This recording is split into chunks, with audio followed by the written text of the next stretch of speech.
Happy New Year, everyone! Welcome back to the Constructional Approach to Animal Welfare and Training podcast. We are your host. I am Masa. Hi, everybody, and I'm Sean. We hope that you're enjoying the beginning of 2022 and that you're cuddled up with your animal companions and ready for this exciting episode. Before we begin, we have a couple of announcements. We open up the registration for the CAAWT Book Club. That's right. This is going to be a really fun experience for everybody. We're going to get together, read, explore, and discuss Dr. Joe Layng's new book, Nonlinear Contingency Analysis, Going Beyond Cognition and Behavior in Clinical Practice. That's right. And we start this book club in the middle of February. So if you're interested, please check the link that we will put on the description below. And the second one is the CAAWT conference is coming up in July from July 25th to July 30th. So please mark your calendar and we will put the bio and abstract soon. So check our website as well. That's right. And also our membership is still open and open for anybody to register. And if you are a CAAWT member, you actually get free access to our book club and 50% off of the CAAWT conference coming up in July. So please check the description. We'll put a link in there also to get access to the membership. Exactly. Lastly, we will be presenting at ABAI conference coming up this May in Boston. That's right. We've got, I think, like 5 symposium and like over 15 talks being given about the constructional approach by all sorts of different amazing people. So please check out the ABAI website and maybe we will see you guys in Boston. Yes. In today's episode, we will have an interview with Dr. Susan Friedman.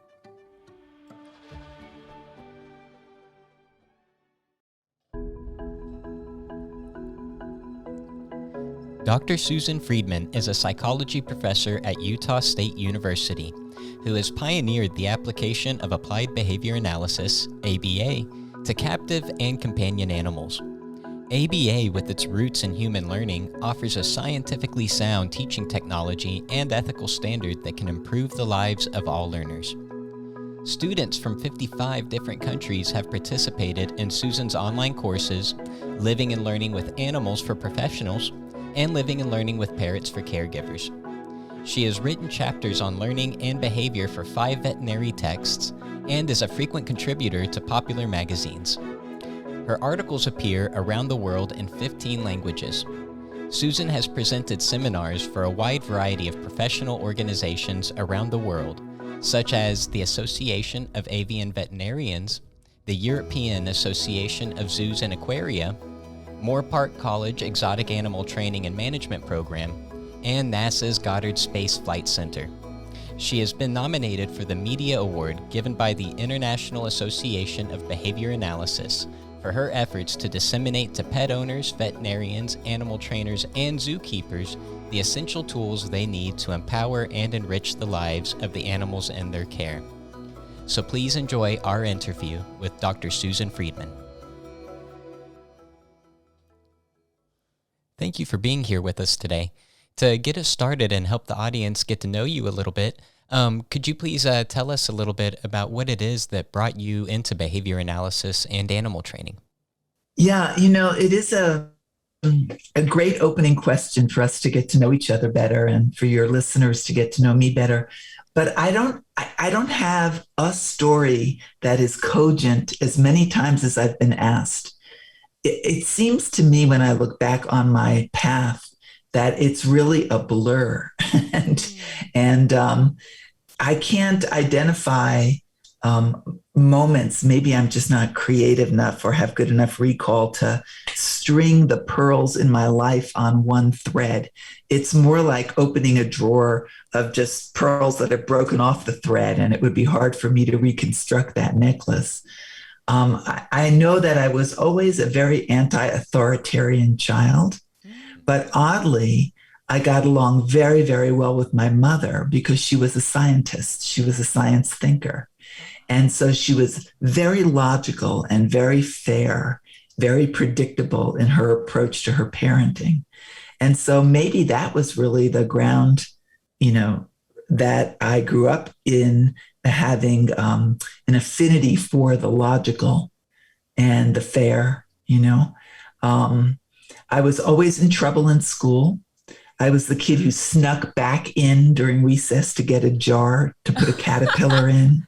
And then the jar broke. The caterpillar was okay, but they found the broken glass.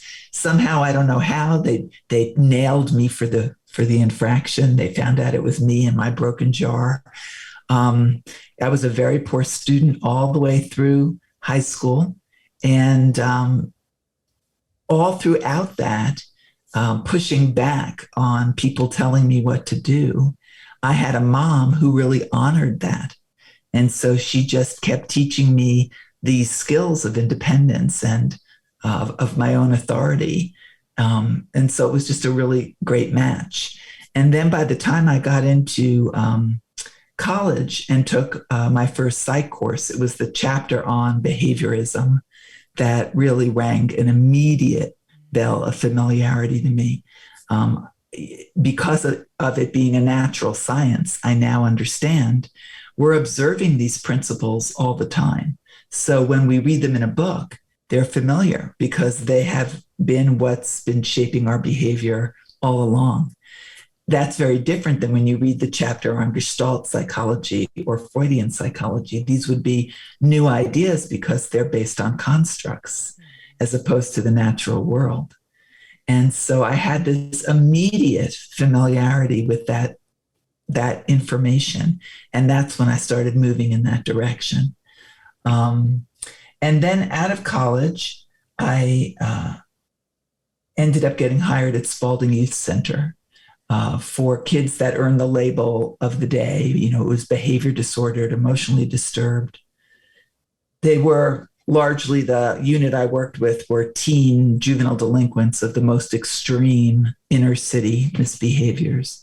And the director was Wells Hively. He and Ogden Lindsley were Skinner's first education students.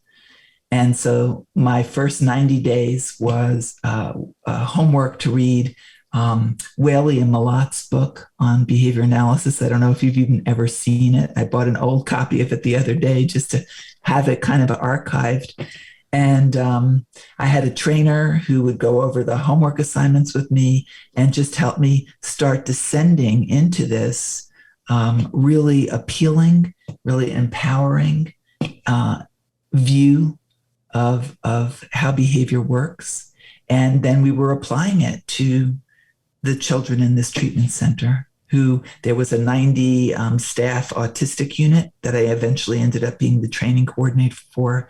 I was in the behavior disorder, emotional disturbance group. And it was a remarkable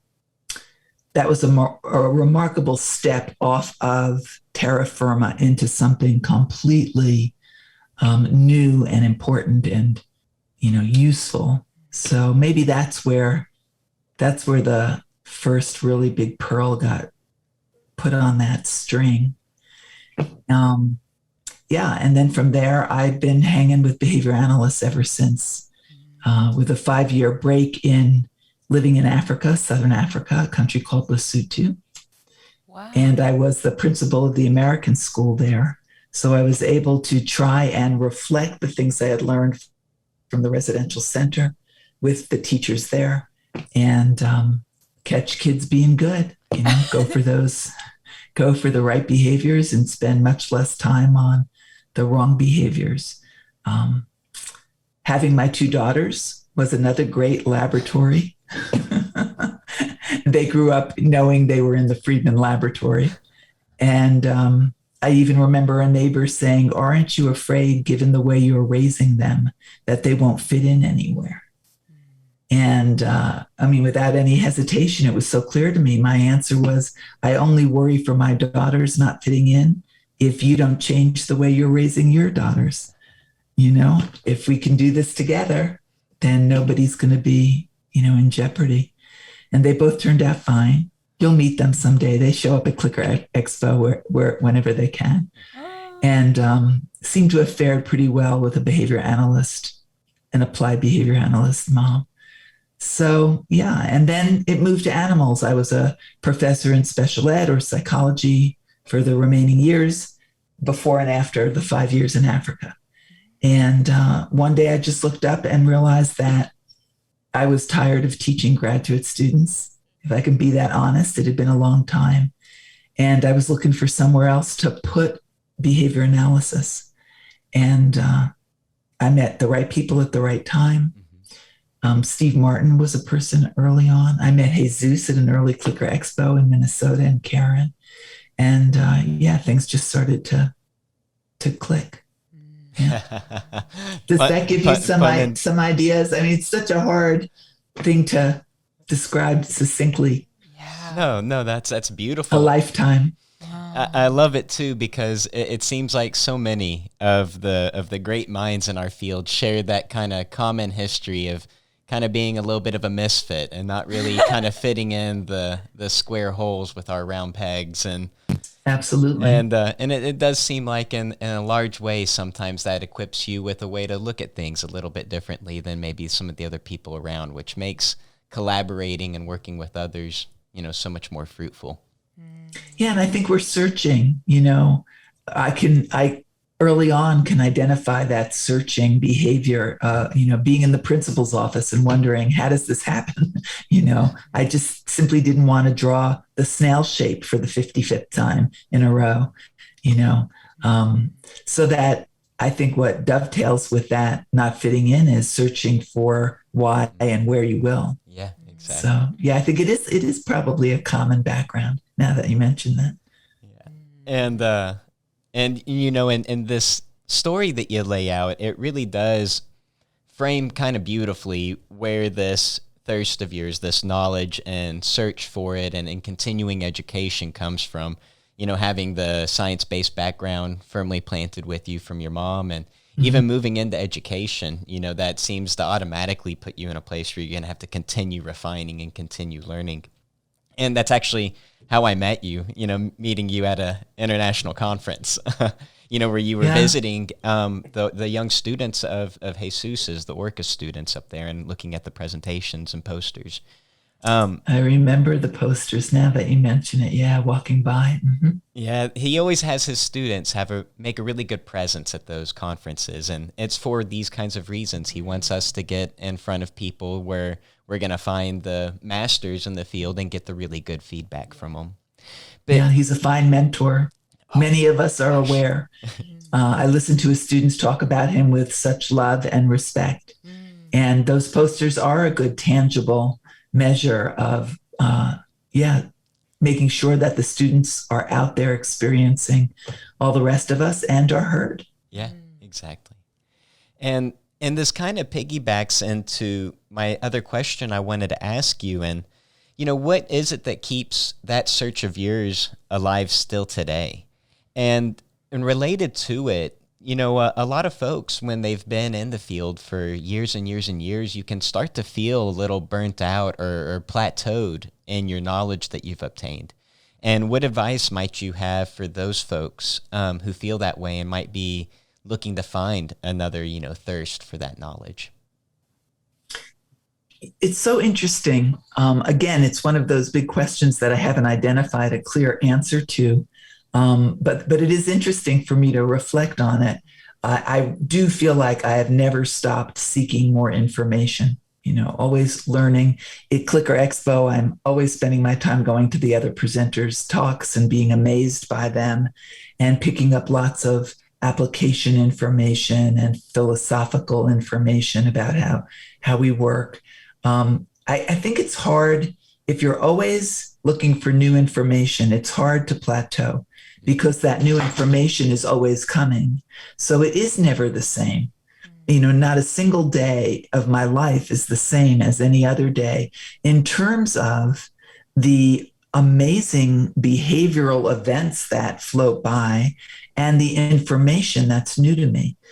I find it completely unexpected. I had no idea that at this stage in my life, that I would still be finding new information every single day. So, I pull up Gold Diamond's constructional approach to refresh myself with the 5 questions that are so dear to your scheme. And I see that there's a word there that I'm unfamiliar with.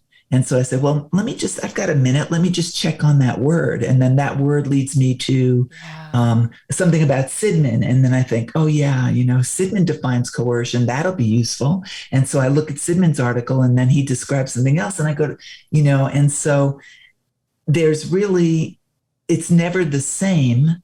And so maybe the more interesting question is, what are the contingencies that produce the apathy in people who are in the field for this long? Because I think it's really clear why we would remain excited and amazed by behavior on this planet. So switching from humans as my focal group to animals was a great injection of new, fresh air, a new application, energy. Because when I started 25 years ago, the companion animal world in particular was very punishment oriented. And the zoo world was just taking a toe out of the keeper husbandry, keep your animals well fed and clean as the main job objective description, and just beginning to think about how training might improve the welfare of their animals. So it was, right at the beginning of this big energy. I don't know. I wish I had something pithy for you, but I'm just kind of that, the ordinary human going through life saying, this is an incredible place to be.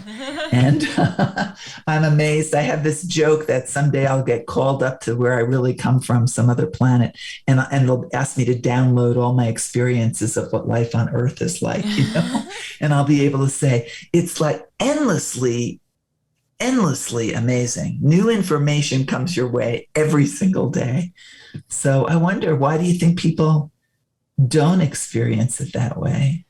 When you say this, it strikes me right in my heart, because that really gets to the meat of what I really love in behavior analysis, and what I also love to bring to the families that we're consulting with. And this also, it comes from what we learned in the constructional approach, and specifically in Jesus's constructional mentoring lab, where we would use the constructional questionnaire and work with parents with children with disabilities and students that were struggling. But, a lot of the teachers I work with too, they suffer this same type of a situation. I think teachers and trainers, as educators themselves, they sometimes face a lot of funny situations, because you will run into cases that you can fix easily, that you're well trained for and your history has well prepared you for. And then you encounter these other cases that you don't have the repertoires for, and it can be really disheartening, and it can make you feel like you're not really good at that field.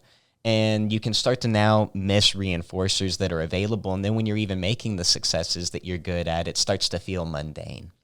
And so one thing I used to do with a lot of the teachers, and it seems like this is the answer, that you're asking for, for the animal trainers as well. And I think the key is to actually help them find reinforcers that are available within the career set that they're working in. That was one thing that we did with the teachers, is sit around and we would go through our constructional logs and ask our questions with each other. And we would start to help each other to program more opportunities for reinforcement within our classrooms. Yeah. And so maybe the same thing fundamental. It also dawns on me, listening to you, that in a way my response was very self-centered and naive, because one of the reasons why I'm able to experience joy and surprise every day with new information is that I have the freedom to do that. I don't work for anyone. I work for me. And so every day I wake up, this will sound terrible, boastful, but it's an insight, that part of accessing reinforcers is the freedom to access them. That's right. And the repertoire, as you say, to control those reinforcers with our behavior. And I have related to that anti-authoritarian little Susie, I now have that maximum freedom that I really was fighting for my whole life as a child, where I can get up, get my cup of coffee, sit down and say, oh, I think I'll start with Sean and Masa stuff. And oh, I'll go to Sidman. And then, oh, here's an interesting schema. And I'll go over here and here. And who gets to do that? Yeah. So, most people who are feeling unhappy or apathetic and unenthusiastic are getting up when the alarm rings and going to work. And even if they have the vision for how they might change their interactions with children and other learners, don't always have that kind of freedom. So that's where those 5 questions really begin, right? Is helping people identify. Yeah, that what you just said is so deep. There's this paper that was written by a very great two people from Brazilian University in Brazil, and then they explain what Golddiamond meant by degrees of freedom, degrees of coercion, what's genuine freedom. And then Joe also talks about this in the presentation. Right.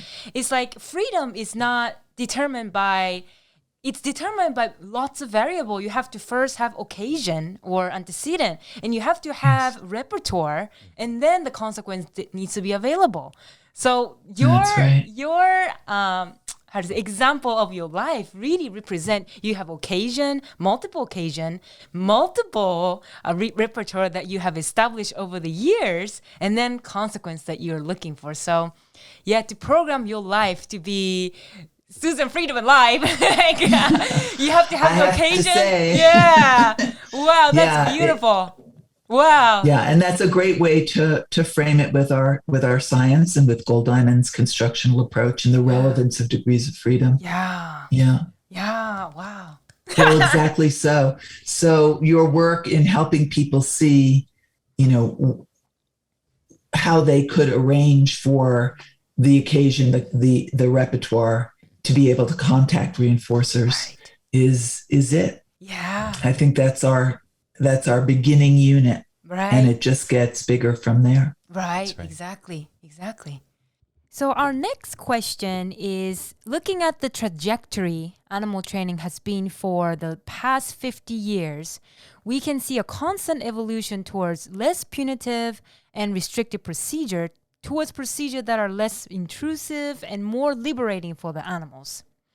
And undoubtedly, you are one of those that are a big part of this evolution. How were you able to make such a large impact, and what have been some of the biggest challenges involved? Yeah, you're another really interesting question. You pose very thoughtful questions, and the truth is that I never perceived large impact until very recently, which is kind of a delightful way to have moved through the last 25 years. I'm a person who I'm aware of all the really giant, big, enormous, ragingly important questions on the planet, climate change and Black Lives Matter and neuroatypical consciousness raising and the Me Too movement and on, hungry children in Africa, which I was so close to for so long. And I have to admit that I do not have the repertoire to manage the big questions, although I love to be near people who do. And I am quietly sitting by their side, just trying to awesomely pick what I can.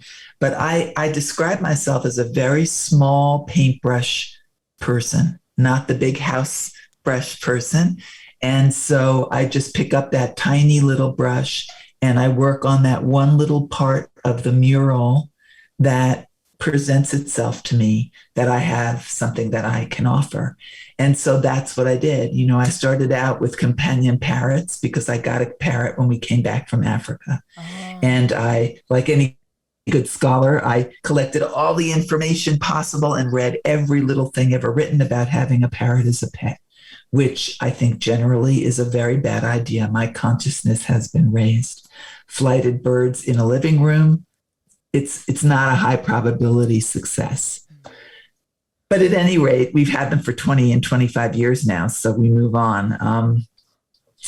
And most of the literature, 99% of it was popular magazines, was pet store level experts who had a good nose for psychology, a good nose for behavior, but were really representing what I call the cultural fog, or what Gunnar Myrdal, the Nobel laureate from the 40s, coined the phrase that I've borrowed, cultural fog. That has us making mistakes no matter how carefully we apply our science, right?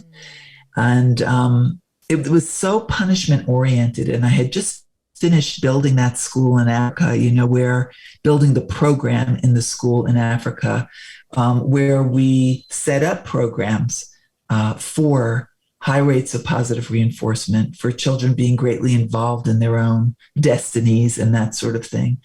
And from that came right into this world of, if your parrot bites you, throw it on the floor.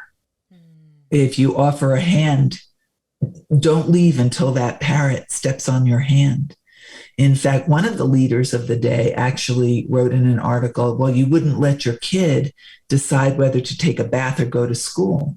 And my answer, I actually quoted that uncited, and quoted it in the end of a veterinary text chapter I wrote, saying, to that question, I have to answer now. In fact, I would not force my child to take a bath. I would arrange the environment so taking a bath was reinforcing. And if my child didn't want to go to school, I wouldn't force them. I would start investigating the data as to why they chose to behave in ways that escaped going to school. So this, what is to us just part of our lifestyle, really. Our lifestyle, our worldview, our philosophy of life was unknown to so many people. And I didn't know that because I came up in it so young from my mother's strategies and style, falling right into Wells Hively and going from there. I didn't realize that people were advocating things like forcing parrots onto their hands. So the more that I learned about that, the more the draw was, right? That was the pull, was the feeling that I was holding information from our science that would make big differences if I could just get it out.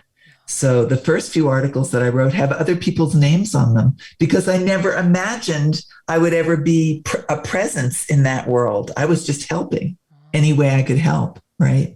And then slowly but surely, that door opened and people started to notice what I can teach my bird through shaping with pine nuts or something to come onto my hand. And that part of that process is to let them off my hand if they choose to go off.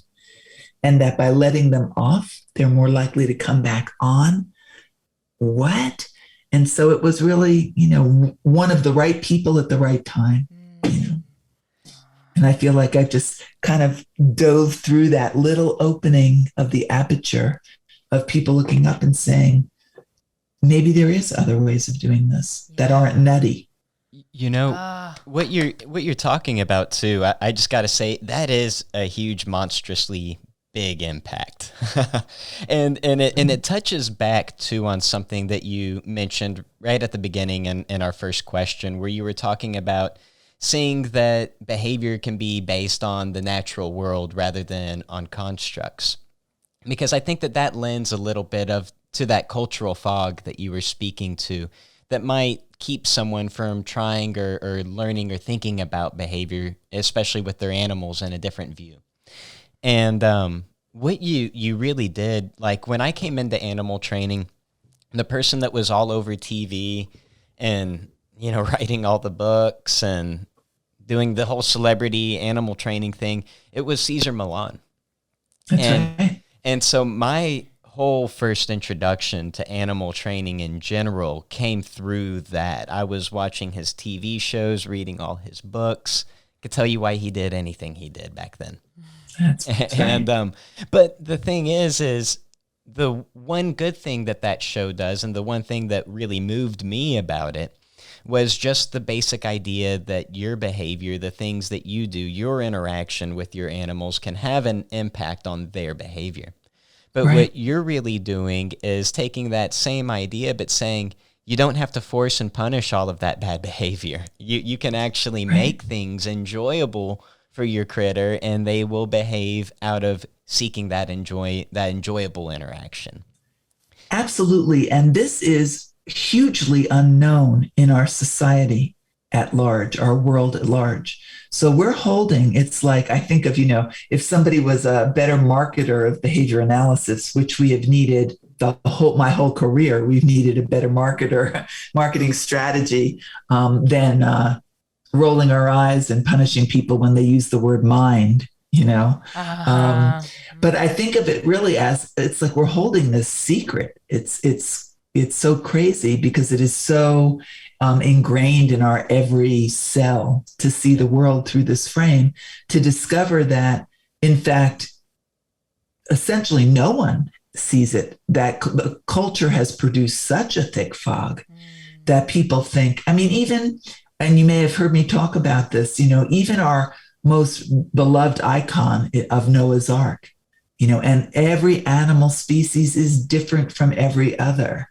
And yet we're holding the secret, which is, in fact, although that's true from that level of analysis, there's a whole other thing going on that's beautiful. Everybody on that ark is the same. And that's about how they learn, right? How their behavior moves through space and time, through experience. And so that's really how I've tried to sort of sell that social marketing of the other side of the coin. People are so prepared to see animals from a more ethology base, even though they might not recognize that. The differences 2 by 2, what makes a breed of dog different than another breed of dog, and that kind of thing. And I think that's one of the rings on our target are those generalities, the population generalities. But when you're teaching and training, the bullseye is going to be the science of behavior change. Yeah. So it's been something else to disseminate. I love what you're saying right there too. It reminds me of Masa. Actually, she worked really, really hard developing these really, really, really good, we're calling them intro to behavior science classes. And they're really blue books classes. Masa read through the blue books recently and started making classwork that would teach people the material inside those chapters. Fantastic. And so the first class goes through the first 6 chapters of the blue books. And one of the big things that Gold Diamond talks about in there is that behavior can be a function of any number of things. He says it can be a function of genetics. It can be a function of organics, like brain structure that you have, or a lesion that you might have, or something like that. That's right. He says it can also be a function of drugs. It can be a function of schedules. It can be a function of consequences. It can be a function of anything that we choose to actually assign functional value to.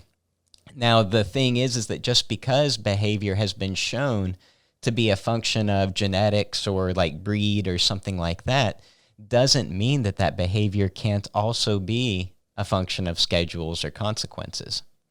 Yeah. And so that to me is really liberating, because it allows anyone coming from any background of saying behavior is a function of this or this or this to say, okay, maybe it is, but can it also be a function of these consequences that we can arrange?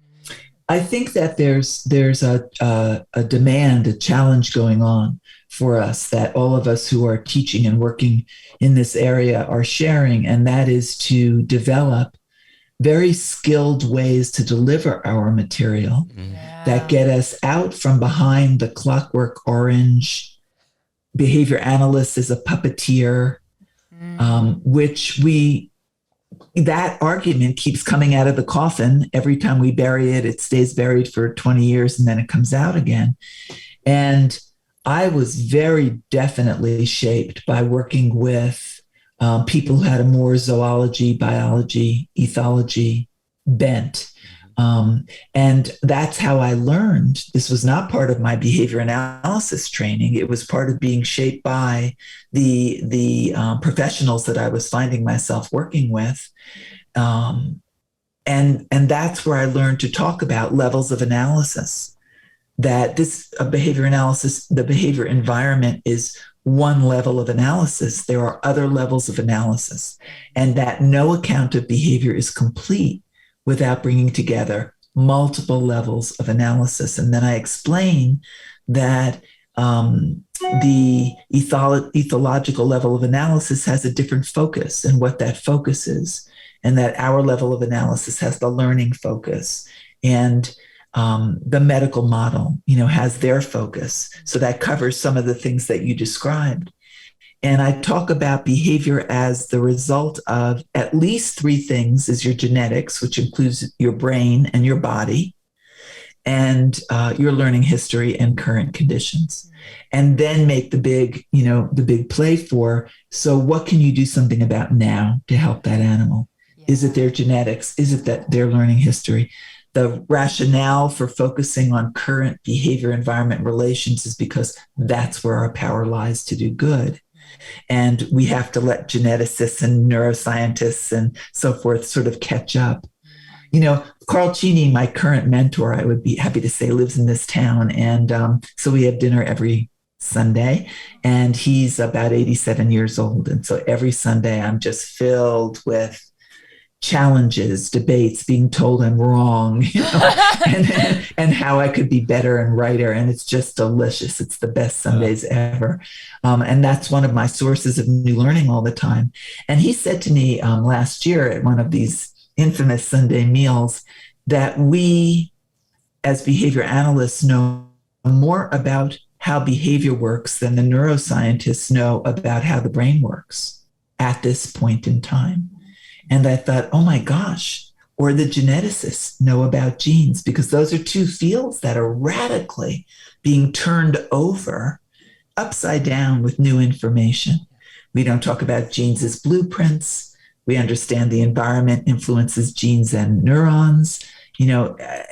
Everything is being upset in those fields. They're having raging debates within the sub schools in those fields. And here we are, a relatively steady ship. Our variability, even though we're bringing in new things, are not changing the fundamentals. That's right. They're changing the nuances. That's right. So I thought that was an amazing way to look at where we are, is that we still don't know a lot, but we know enough to help in enormous ways.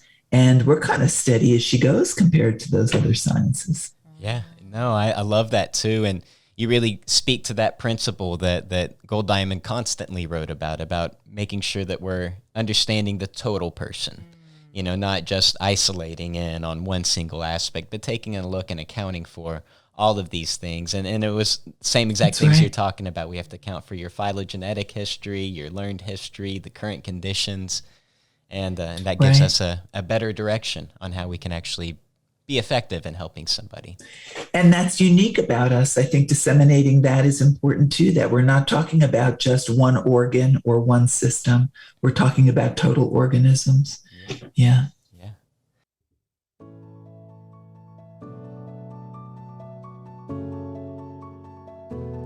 And this marks the end of today's episode.